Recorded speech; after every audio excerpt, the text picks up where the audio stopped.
other regions as well. Well, people have really discovered the versatility of Twitch. You know, the strong team fighting, the strong bully laning, and the ability to flank too. I mean, he's really got it all right now as far as an AD carry goes. Yes, and for those of you, exactly, for those of you wondering, it's just Twitch right now, if you pick him first, he says nothing about your composition. Yeah. He's very strong in lane. He can create picks. He's great in 5v5 team fights. So he's so versatile and generally strong that it's just a very safe first pick. And there we go. I think they're probably going to take Jarvan just because they want to keep it out of Raccoon's hands. And I don't really think they're concerned about the Nocturne. Yeah, probably not so much. I mean, Nocturne Ahri is still out there. That's been a popular combo that we've seen in multiple regions lately, but we'll see. I think you're right. I think getting that Jarvan away from Raccoon is probably a little bit better of a priority pick at this point. They also picked up Shen, so they have a global ult to respond with. Yeah. That's a powerful engage. I mean, getting the Cataclysm with the Shen on top of it as well. That is pretty terrifying in a lot of ways. There's some possible Sona pickup. Zac as well. They may switch it over to Nocturne, though. Yeah, well, I don't know. There we go, the Zac, and that's more than likely going to be a jungle Zac. That has been something that Raccoon has run, and I would love to see some Urgot play, actually. Yeah. And if you're concerned about a pick comp, that's a great way to stop it, just because you can build Urgot a little tankier, and he does have more of that bruiser, brawler style as an AD carry, in as much as an AD carry can have that. Well, exactly. I mean, his ultimate gets him closer to the enemy team a lot of times. Oh, they lock in Lulu. Lulu Caitlyn, interesting. A little bit of a blast from the past here, but still a very strong lane. Well, this probably means a rise or a card this pick from MVP Ozone, because why we don't see so much Lulu these days is because Lulu doesn't have the same disengage, but she's great in 5v5 team fights. Yeah. And so if you pick Lulu, it says, we're going all in on you. And also if you pick Caitlyn, you want that range, you want that escape mechanism, which hints that probably going to see Karthus maybe rise. Well, Lulu's ultimate wild growth fits so perfectly with Jarvan and Shen as well. So, I mean, yeah, I think a good choice so far. Looks like it will actually be that Nocturne Ahri combo. Mima has played a lot of Ahri in the past. Zac can easily go up to that top lane. And yes, this doesn't surprise me. I think that CTU, they were the first. Oh, Dade on Zed, here we go. They are all in as all in can be. That's a little more of a weird pick in this composition, because when you have the Lulu, sure, you're going to be able to wild growth people and knock them up, but the idea is to get them all clustered up. And when you're trying to assassinate somebody in a team fight, it's much better if you have people spread out and kind of skirmishing around the edges, because Zed is a bit of a glass cannon. I mean, there's just so much utility to with Lulu in terms of whimsying as well. Like, one whimsy can totally turn around a team fight as well. So I feel like there's a lot of utility. Everyone likes to focus on the ultimate, but there's a lot she can do in a team fight besides just wild growth somebody. In the top lane, Oman Shen, no-named on Zac.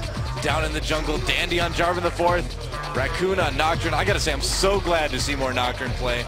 Always been one of my favorite champions.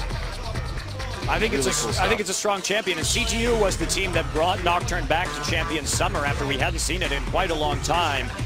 And Nocturne was always good. It just dropped out of competitive play here in Korea for a little bit. Indeed, down at AD carry. Imp on Caitlyn, a little bit of a departure from the norm for him, and we do have, of course, Twitch as well. Support Mod on Lulu. I'm excited. Wolf on Sona. Let's get into the game, guys. It is CTU versus MVP Ozone. They say the first game says a lot about a best of 5. Let's see who takes it.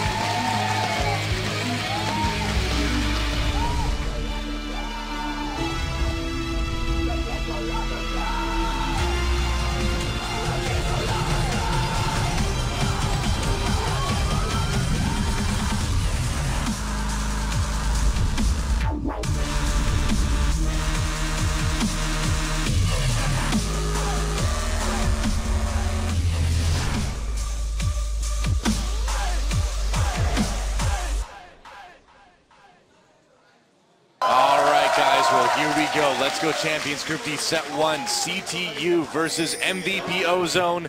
Game number 1 of this best of 5 quarterfinal match on Champions Summer with Dylan Montecristo And like we mentioned before, this is game number 1, and game number 1 is usually a very defining game for a best of 5. You want to get that win, you want to get that mental part of the game for your team in the right place. We'll see if they can. And by the way, this is the same level 1 that we were seeing earlier, so neither team changed their strategy right here. Yep, storing out that ward in the brush. MVP Ozone wanting to get a good sense of where everybody's going to be going. Lots of warding going on. All over the place, wow. I think that says a lot about how concerned CTU is about Dandy, and it does make a lot of sense because first off, Dandy has shown that he can acquire many kills very early in the game, as we saw when they played against the Jin Air Falcons, and Dandy got a couple kills in the first 3-4 minutes of the game. Yeah. And also because Dandy is running Jarvan, which has a lot more gank potential 3-6 than Nocturne. So it's very important that they don't get hit hard by Dandy before Raccoon can respond. Raccoon, on the other hand, needs to farm up a little bit more than his opponent. So the vision, it's well worth it for CTU to use these early wards. Absolutely. I mean, Dandy, I think a lot of people would say the most dangerous jungler in the game, just because he will come and try to punish you no matter what it is you're going to be doing. What's curious, actually, is Dade starting with the Doran's shield. And that may be because he thought there was a possibility of him getting a 2v1'd in mid lane. That's true. And he still gets the regeneration and everything from that as well. Also, back in the day, I don't know if this is done anymore, but back in the day, some Ahri players used to run AD runes early on for harassment. I'll have to check those rune pages. All right. Well, it looks like it is going to be a 2v2 lane in the top, not the bottom. But Mata, and there we go. There's that nice trading that Lulu can do. Of course, Sona offering that sustain, however. Yeah, that's... All right, I'm just going to admit right off. I've got Lulu bias. I know you do. In case you're new to Champions, guys, I'm kind of fond of Lulu. You are. I'm a bit. Okay, well, finally, Alm did get a little XP before coming to lane right there, and there was a bit of a delay. They did want to make sure they got that 2v2 and everything like that, so it's all good. No named. Happily getting a little bit of an advantage right there, though. Yep. And I'm waiting for them to click on Mima because I'm curious about whether these AD runes are on there or not. They're probably not, but the Doran's shield is not exactly standard for a mid lane set. No. Well, hasn't hurt his start yet. Able to push up that lane. That is one of those strengths of Zed in lane, is that wave clear. If you want to push, you certainly can, and that allows you to be so mobile if you want to roam around and cause trouble in other lanes. And Riris has already taken some decent poke from Imp and Mata. Yeah, Wolf will be able to level up his sustain if he so chooses in just a little bit. Dandy gets spotted by the ward with double buffs right before it goes down, so a fortunate timing for CTU. Dandy dropping a vision ward of his own. Using his gold on that first back early in order to just go ahead and make sure he's got these avenues for ganks. Pretty interesting that he does that at this point in the game. But Dandy's one of those junglers that he does a lot of research on his opponents, and he seems to always know what the enemy jungler is doing inside and out. We often, as the OGN Legion knows, we talk about Dandy as a counter jungler. Yep. He has this sixth sense for where the enemy jungler is going to be a lot of the time, and his counter ganking is exquisite. Well, I almost feel like he's looking for him now a little bit, but just kind of taking race and things like that because he's not finding him.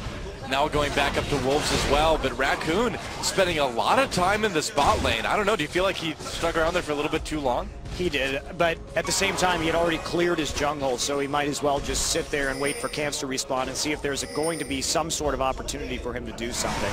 But look at these early wards. They do see it. Raccoon sad about his wraiths. Yeah, that's always like the most annoying thing as a jungler, to come into a camp and be like, all right, good, I need there's a jungler fight going on. There is indeed, and we're not quite seeing it because Dade and Mima are oh so fun to watch. But in the end, not a lot of damage done on either side, so it was kind of like that fish slapping dance from Monty Python. You know, it's entertaining, but not a lot of damage done.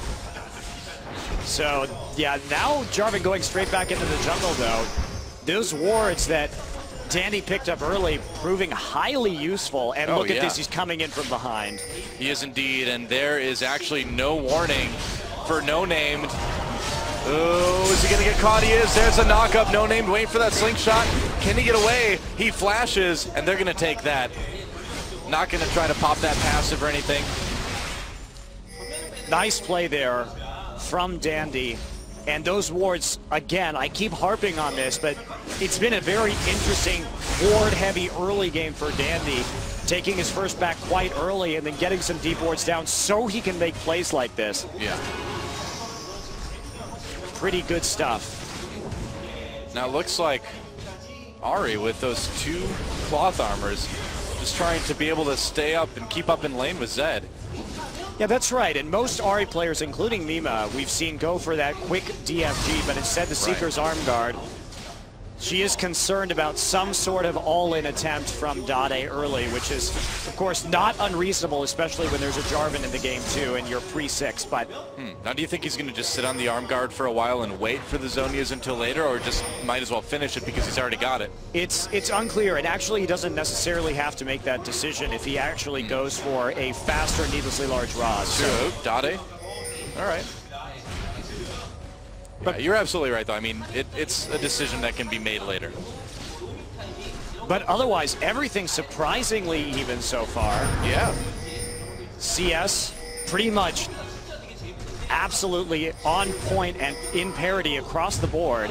I think a big thing for me is seeing how calm CTU looks in these first few minutes of game number 1. You know, they're not overreacting to any situations they come across, not getting excited. Looks like Ozone going to try to come down and take this Dragon. They have 4 people there. Good timing. Only person for CTU is No Named, and I think it's a bit too dangerous. Oh, he's going to go in to try to get the steal. Dragon still has a lot of health. He doesn't get the steal. Instead, his health is low, doing a lot of damage, though. And now Mima comes down with Raccoon. Raccoon getting that first kill. They might be able to get Dade the Ignite. Dade coming back into the shadow. It's not enough. Mima with the kill as well. Finally, home gets No Named. But I'd say that was worth it. And what set that up, too, was the timer on the blue buff from CTU. So Raccoon and Mima had moved over to take blue, and MVP Ozone correctly assumed that they were going to do that. So they moved to Dragon.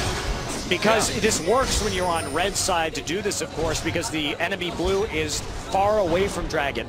So they pinked it, saw there was no ward, and then converged. So that's the level of thinking of MVP Ozone. Also, it coincides with having Stand United up in that top lane. Now, No Named did happen to be there, so it was an imbalance in terms of kills, but a lot of people coming down to the spot lane now. Mima probably going to rotate out of it soon, but for a second there, it looked like it was going to be some massive 4-man dive onto Imp, but not the case. So that was just some very smart thinking from MVP Ozone there, and playing to their comp's strengths as well, having that Shen. Clever move from MVP Ozone. And ultimately, they take a slight lead, even though they traded 1 for 2 in terms of kills. True enough.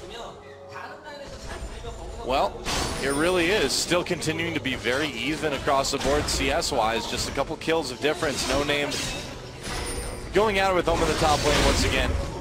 They're going to keep that same lane. Now the bot laners are going to be in the bot lane with each other.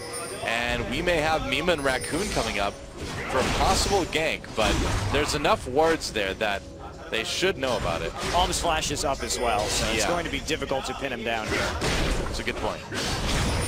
And look at this, Dandy still clearing wards. Wow, yeah. Buying pinks left and right. And you can see he sacrificed already a lot of items to do this. If you compare Raccoon with his already Ninja Tabby and Wriggles compared to just the Spirit Stone on Dandy, that's the gold difference right there, in spite of the fact that Dandy did pick up that Dragon, so he did get a little bit of extra gold. So you can really see where the income on the jungler is going this game. Yeah, well, I mean, it's great. It's great to see junglers picking up more wards and making sure they've got that vision. And look at this, Raccoon may be a bit trapped in the Cataclysm. There's the Death Mark. They do not want Raccoon to get away. Death Mark pops, and now Dade walks into the charm. He's going to have to Living Shadow his way out of it. Mima manages to use his ult to stay alive as well, so they do trade 1 for 0, get that kill on Raccoon. And that's where it's all worth it, Dade picks up those double buffs as well due to that exchange. And they get the kill. So right there, doing themselves a huge favor. And that's how valuable these wards can be if you buy them early. And Dandy just absolutely showing the power of that early vision with some pretty stellar jungle play in this game. Yeah, it's really impressive, actually. I like it. I like people who ward. It's a different style than we typically see most junglers play as well. Very different from what Dandy most often plays as well. That's a really good point, though. Of course, normally he's more concerned with watching opponents gank the lanes. But this time, especially since he assumed that Raccoon wasn't really going to be able to gank early, instead he set his sights on punishing Raccoon as he was in his own jungle, doing a little bit of counter jungling, and then also trying to find an opportunity to catch him. And that goes down on No Name. They're going to jump in. Dandy wants that kill now. I don't think No Name is getting away from this one. Maybe he is. Flash and the ultimate looks like he will escape after all. He'll be fine.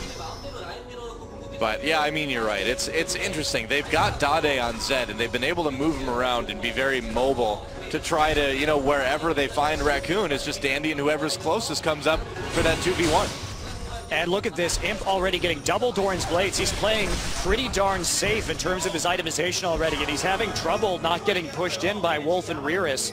That sustain really coming to the fore right now. Yeah, I mean, with a lane like Caitlyn Lulu, you really need to start crushing it early because, yeah, a couple levels in, Sona's sustain gets a little bit too much, and you can't keep up the pressure like you can in like levels 1 through 3. So it's a bit rough for Imp and Mata right now. They're still doing okay though. The farm's still fine.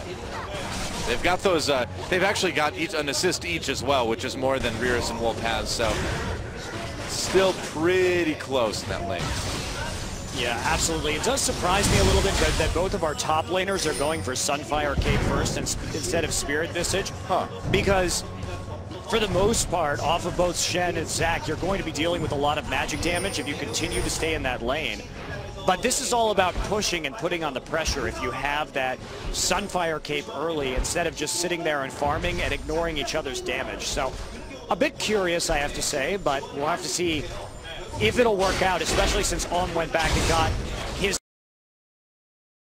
Sunfire first, so he's going to have a bit of an edge here. Yeah, he's going to be able to bully No Name quite a bit at this point, I think. See. Oh yeah, look at that. Just a lot of damage being taken by No Name whenever they get close. And it is interesting. I mean, especially because, you know, you almost wonder if players are going to start to kind of get Spirit Visage sort of in their routine. And now we have Raccoon jumping onto Dandy. Mata is right there. Mima doing a lot of damage. Nice. Charm looks like they're going to come in with the Glitter Lance. Dade there as well. Can they get any kills? Raccoon got the Ignite on him, but that is about it. Deathmark didn't quite do enough damage. And also, you know, it was a little bit of a risky play there. Dandy getting caught out of position in that vision ward. Didn't know that he would be seen in that location, and therefore going in, I have to say CTU coming out on top of that one. Yeah, I think Mata was just coming up the river to ward, and then he saw that happening and quick W'd his way up to try to make a difference. And if there's a flash crescendo, Imp will dodge it with his own flash. Fast and there's an fingers no kidding on Imp. I love that ace in the hole after that as well, just trying to put more damage on him, trying to push the lane back in their favor. But yeah, man, the reflexes of Imp, it is hard to catch this guy. Okay, well, it looks like we are going to be seeing that BF sword on Caitlyn, of course. Now the question is that turning into an Infinity Edge or kind of a more push-oriented Bloodthirster on this Caitlyn? Probably due to double Dorans. For that sustain, it's going to be an Infinity Edge, and then just to maximize the damage here coming out of Caitlyn for more of a team fight centric build. Well, he's going to need to be big and scary late in the game because CTU is certainly going to have plenty of damage with Ahri and Twitch. And Zed, you know, Zed can put out a lot of damage, but in a straight up 5v5 team fight, he is very, very fragile. And MVP Ozone looking to contest this dragon. Of course, Om having to come down because Stand United was blown. Yeah. And we may be in for a 5v5 here. And I have to say, CTU is pretty strong in this situation. Oh, absolutely. With their CC and the fact that Rearus has already completed his Blade of the Ruined King. Wow, that's actually so scary on Twitch. And, all right, well, oh, Mima gets a bit caught, 1v3, trying to shift away. The ult gets canceled immediately. It's a bit of a strange choice right there to go ahead and ult. Yeah. When Mima had already used that first dash off of Spirit Rush. Did it get a little bit of extra damage, but they may have wanted that for whatever is about to happen right now. They could use it. I mean, maybe he thought he could get more damage onto Mima, force him out so they could take that easier Dragon, but instead, now they just have to defend this mid lane turret. Nobody's going for Dragon at the moment. This is becoming, the awkwardness of MVP Ozone's comp is becoming rather apparent right now because they can't quite do anything well, and Dade hasn't been able to roam against Mima either. Yeah. Of course, we have both mid laners, heavy roam assassination champions, but CTU has a comp with a very clear objective, whereas MVP Ozone's team fight is just a little more muddy because the question is, what exactly is Dade going to be doing when they're all clumped up? Because he can get hit by Crescendo so easily if he goes in and then immediately focus down. I mean, there's charm as well. I mean, Slingshot, there's a lot of ways to stop Dade before he gets to their fight. I really feel like Ozone just thought, hey, we're the better team. We want to just come in and crush lanes and just get an easy win and show how good we are. And it hasn't worked out. They haven't gotten the amount of kills that you really want to have at this point with this type of comp. Yeah, I mean, both sides want to get kills, given their composition, and we do see MVP Ozone with that slight lead right now, and nobody has been daring enough to take that Dragon yet. It's pretty dangerous. There's a lot of damage on both sides. Well, now the ward's going down. CTU doesn't want to take a Dragon until they can get a kill. Yeah. That's their goal with the pick comp. You want to eliminate someone on the other team while they're out of position and then do it. And there we go, the push coming in. They've got to be careful because they can't lose too many towers. And actually, wow, they're going just for it. Straight up going for it. But MVP Ozone will respond by pushing mid. Yeah, the ultimate for home is up right now. And they're going to push mid. They're going to let him have the Dragon. They're actually going to get 2 turrets out of this. Maybe? Okay, there we go. They did get mid. It's a bit close. Good decision from MVP Ozone ultimately not to contest that, taking out that outer ring of turrets. And I have to say, I agree with that because the important thing about a pick comp is that you have that vision control, because how do you know if someone is out of position unless you can see the other team? And so when you lose the outer ring of turrets first and the other team starts aggressively pushing in towards your towers and warding your jungle, all of a sudden the team that is trying to pick will never be able to surprise this team of MVP Ozone, because as soon as they see it coming, they'll rotate back very far in advance. And so you're not going to be able to find someone and assassinate them very easily. Yeah, look at the vision wards just all over the river area for MVP Ozone. They've got a really good eye on what's going on here. Rira's trying to farm himself up. He is a little bit ahead of Imp in CS, but again, Imp has that little tiny bit of assist gold. But Riras has had a good game, no doubt. I mean, CTU proving again that they totally deserve to be here. They totally deserve to be playing against MVP Ozone for a spot in the semis. There's Paranoia. Where's it gonna go? Raccoon actually just barely out of range, I think. Oh, that just probably didn't quite have vision of Zed. That's really annoying on Nocturne. And Dade too, even though he didn't really see that coming, he knew it was for him. Yeah. And that he was in the vulnerable position right there, especially once Twitch went invisible on him. The ambush, a pretty big tell right there. Yep. That something's going to be coming your way. Dandy, in the meantime. Oh, he's coming up. There's the slingshot. He stops him with the knockup. No Name not getting away. Home jumps in for the taunt. No Name in trouble now. Tries to get away. Ace of the hole does even more damage. They're going to trap him in Cataclysm. 2 ults used so far, but they say it's worth it to get that kill on No Name. Imp gets that kill too, which is crucial. Needs that gold. It is worth it in this situation because they didn't lose any map pressure. When you try for a 4-man pick like we just saw onto No Named, the disadvantage is the other team can push out. Yeah. But they had already shoved the lanes. It was safe to do. They can go back, and they're not going to lose any turrets as a result. Very nice. 3K gold lead right now for Ozone. They're starting to get a little bit of that. Oh, Dade trying to clear that wave. And now the Baron warding and counter warding begins. They want to start to sort of think about getting control over that part of the map. You gotta hand it to CTU though. They do have that Oracles on Wolf now, and they've been very active about creating a defensive ring of vision wards around their own jungle to make sure that they can still create picks if MVP Ozone goes too deep. But don't be fooled, they are in a pretty rough situation right now. Oh, Dandy's in a rough situation as well with that charm. A lot of damage put onto him at about half health at this point. It really, really looks like CTU came into this match with a really good plan. Well, it's a very similar plan to what they ran against Blaze, and it's hard to argue with how successful that was. Yeah, very true, and they're going to get this mid lane turret for it too. So 2 turrets to 3, but that mid lane turret, really valuable. Unfortunately, Dade is just too scared to do what he needs to do. If you have this Zed, you need to be confident that you can assassinate somebody in a side lane, but he can never be quite sure because they don't have that vision control yet. And so Raccoon, as long as Raccoon stays in the jungle and out of sight, they'll never know exactly where he is, and that's hugely problematic. Yeah, and it looks like they're going to take this blue buff too, so still trying to maintain whatever sort of jungle control that they can. Mata has that Oracles as well. Going to take out some wards. And if they can bite or bait a fight near Baron, that may not be a bad idea. I really don't like this Zed pick, though. Yeah. I think on a scale of like 1 to Ziggs, how much do you dislike it? Ooh, that's a tough question. Where like 1 is 1 and Ziggs is like 5 billion. Because I know you. It's probably halfway between the two. Okay.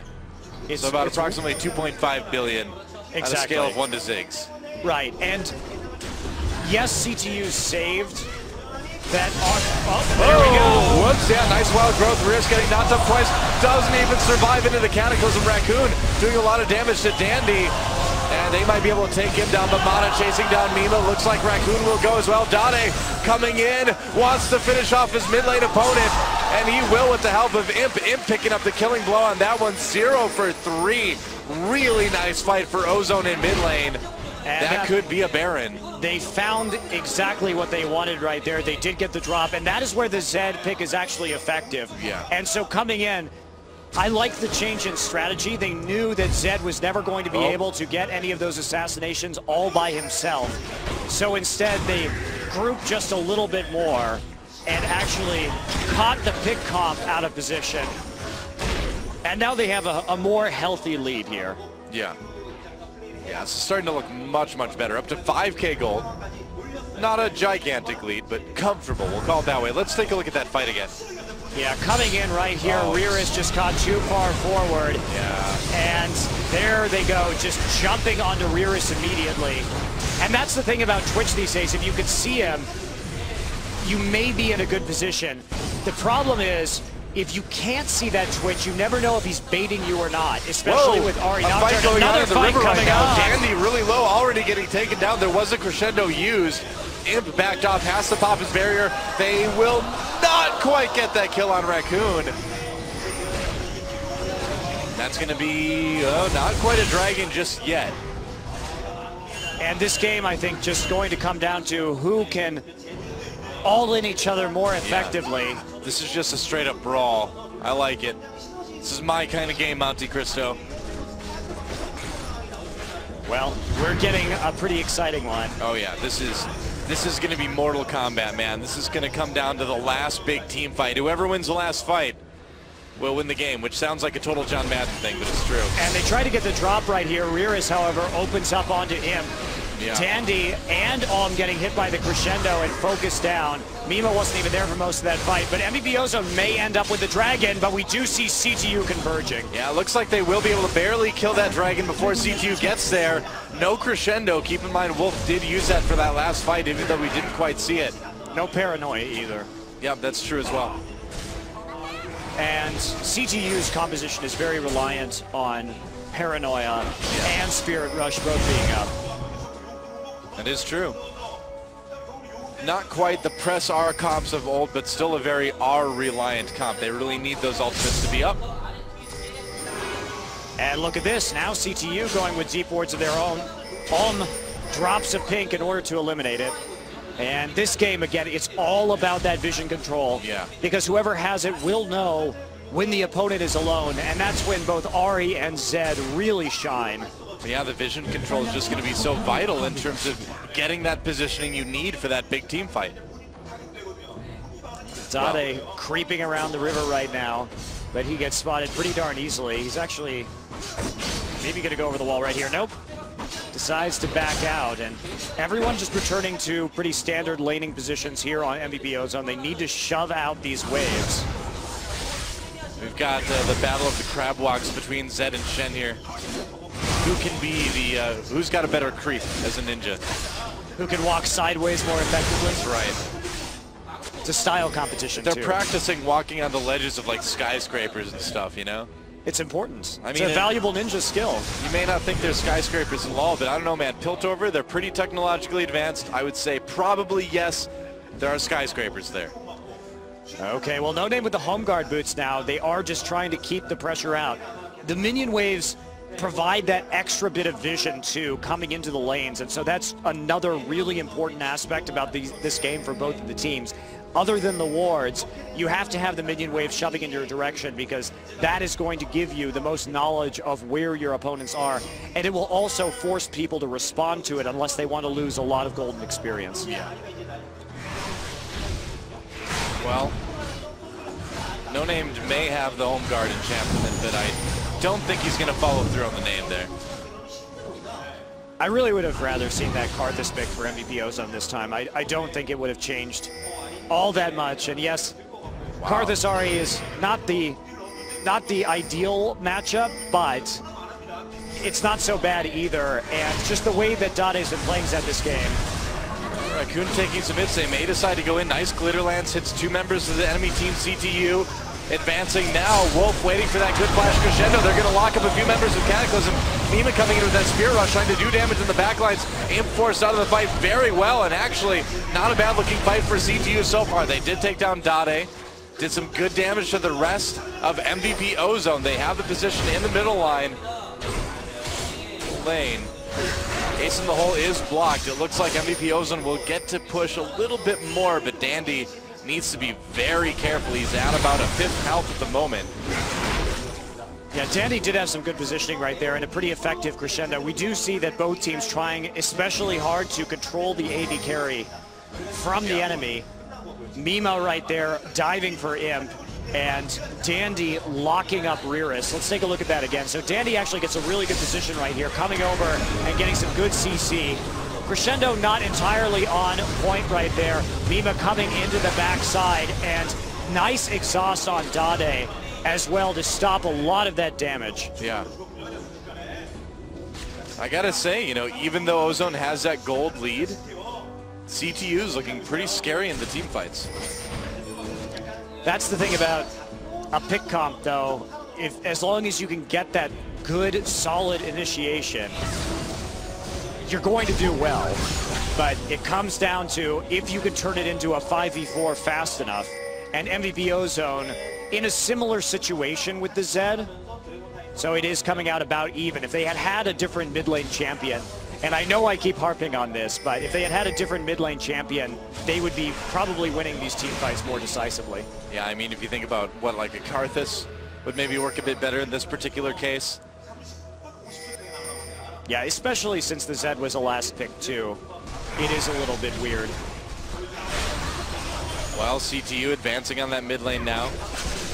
We'll see how far they want to push it. The game being very passive at the moment. Both of these teams know that they really, really don't want to fight unless they're absolutely sure they can come out on top. A big lost fight now could easily mean a couple turrets, maybe even an inhibitor. Absolutely. Or Baron, too. Yes. The stakes are really high at this point in the game. Yeah, interesting. We do have the Alacrity enchantment on the boots of Rearus, so he has been caught out a little bit in this game and controlled by Dandy, so he's just trying to get that additional little bit of movement speed. It also helps set up picks with Twitch as well, because when he's in ambush, he'll move that much faster, and so he can cover more ground in order to surprise someone on the other end. Boots of Rear, it sounds like an item that should just be in the game already. Oh, Mata! Oh, they're gonna actually go in and completely miss that slingshot. Well, oh, that was... I don't have to say, guys, there, that was pretty embarrassing for No Name. He just couldn't quite decide, I think, who he wanted to go in on right there. And it also prompted Raccoon to pop Paranoia. And that's something they actually really need. Yeah, that was a bit awkward. I mean, they thought about Mata. I feel like they caught a glimpse of Imp coming down into lane, and they were like, well, maybe we can grab him instead, but the indecisiveness costing them a couple ultimates there. Or one ultimate, rather. They're going to go for Dragon. Could be a bit of a dangerous situation. Certainly could be. Although Mima can come around over the Dragon Pit wall if he has to. Yeah, Dandy coming in, Shen ultimate on top of him. He's jumping in. They want to get that Dragon. Mata coming in. They immediately light up Rearis. Nice wild growth as well, knocking up a lot of members. Dade fighting Mima in the back lines, takes him down easily. Raccoon and Dade duking it out outside of the pit, but so far, a perfect team fight for MVP Ozone. No Named going to be the final one to fall here, and they may get Wolf. Yeah, Wolf, he's got full health, but not for long. It's a Wolf hunt. And is going to go on, and there's a taunt, and Wolf gets taken down. A perfect ace for MVP Ozone. And that is why, if you're playing Nocturne Ari, you typically want to eliminate someone before you go for an objective. Yeah. In that case, too, CTU really, they corralled Rearis. He didn't have his flash up, so he had no way to escape that situation. And so when Dade bounced over the wall there with Living Shadow and just lit him up, there was nothing that they could do about it. Yeah. And it's going to cost them a Dragon as well, an unopposed Dragon because of that team fight. And now, with this, MVP Ozone, 11K gold ahead at the moment. 12K gold ahead even. Yeah, let's take a look at this again. So Dandy coming in with the ult on him already. Shen popping in right at the end. And look at that Living Shadow. Finds Rearis at the back. They don't do a good job of healing for him. And once the AD carry is gone, there's just no 5v5 damage there anymore. Most of Ari's damage is going to be single target. So as soon as the carries are dead, that's all she wrote for CTU. There's no way they're killing anybody after that. Yeah, Ari getting slapped by a giant ninja. I mean, they just pushed him back against the wall of the Dragon Pit, and then that was it. No escape. And what's weird, too, is that CTU beat Blaze with Nocturne Ari, and they knew they had to make a pick before Dragon. In fact, the turning point of that game was the Dragon fight where they saw Ambition shooting Kha'Zix spikes over the wall and knew that he wasn't with the rest of the team. And their response into engaging on the 4 members of their team while Ambition was out of position won them that game. And this time they got a little greedy for that Dragon and really paid for it here. So just a strategic misplay with the champions that they have. Now this ball lane turret taking some damage here. And there's this phenomenon that goes on in pro gaming called like autopilot, which is where you're very used to doing a certain thing. Even if the step before it doesn't quite work out, you continue with the step after it, even if it's invalid at that point. You see in a lot of different esports actually. So it's like in their minds, they had gotten that pick on Mata, even though they actually didn't. But the mentality after going through those motions led them to maybe go for that objective. I feel like I've seen that sort of situation a lot in other esports. Yeah, especially when you don't have an escape mechanism on Twitch. To go in there without flash on Twitch and with no paranoia as well is just, it was needlessly risky from CTU. Needlessly risky rod. That is not an item that they want to buy. No, it's not, and there we go. Oh, nice block by Raccoon. Comes out with the spell shield to eat that one up. But is so tanky right now that he can take an infinite number of turret shots. It's kind of what does. And here we go. They're coming in now. They're muscling their way into the base. That turret's starting to take some hits. And taking those turret shots, and yeah, just not really looking any worse for wear there. Ultimates are up right now for CTU. Will they engage? It's a tense standoff, but so far, the siege going very well for MVP Ozone. They will go ahead and back off for the moment anyway. bit surprising. They may just want to go back and buy. I was going to say, yeah, I mean, it's been a little while.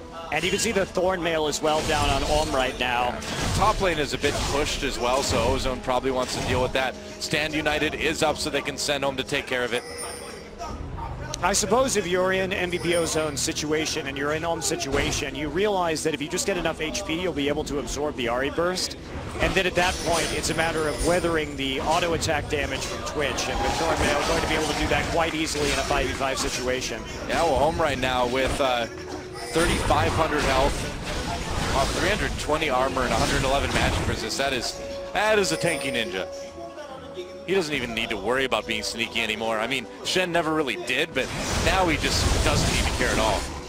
Yeah, absolutely. And of course, all the armor items on CTU as well to deal with the damage from Zed and Caitlyn. So both teams pretty darn tanky at this point. And even though CTU is down, they are going to be difficult to crack, considering the double Randuins and the Zhonya's Hourglass. You know, I really feel where, and this is not just Lulu bias, guys. I really feel like in the lengthy team fights, that's where Lulu really shines because of getting multiple whimsies off, multiple shields, multiple slows. She's got such a versatile kit that in long fights like this, I feel like she's a great support for it. Oh, absolutely. Just a matter of getting to those 5v5s and considering the shift to more split pushing, those disengaged supports are quite valuable right now. I mean, Sona very useful by the same token too. You know, damage, the buff she gives, the heals, slowing someone, speeding your team up. Okay, well, this is the issue right now, is that it is incredibly dangerous to engage onto CTU because the defensive paranoia can cause a lot of confusion, as well as the spam coming out of Ahri. Wow. So coming through that little choke point with a Sona with Flash and Crescendo up too is not exactly a appealing thing for MVP Ozone. And this is one of those games where, in spite of a big lead, it is very difficult to close it out. Yeah. I feel like this is going to be one of those games where we see like multiple Guardian Angels, or not. Imp getting jumped on a little bit out of position there. Gets Wild Growth, but can he escape? Taunt comes in from Shen. No Name still chasing him in those back lines. Mata trying to help him out. The rest of the fight is going on elsewhere. Imp actually managing to turn it around. Meanwhile, Nima going up against Dade has to use that zone use. They did take out Riris. Dandy getting very low but knocked before Raccoon goes down, and somehow, some way, Ozone turns that fight around and makes it a 0 for 3. This is veteran team status coming out here. And what that was from CTU was they thought that maybe they could get Imp right there, and so close. they had to try because they knew they were going to lose eventually. Oh, and there's the surrender. That's it. They'll give it up. The death timer is a bit too long.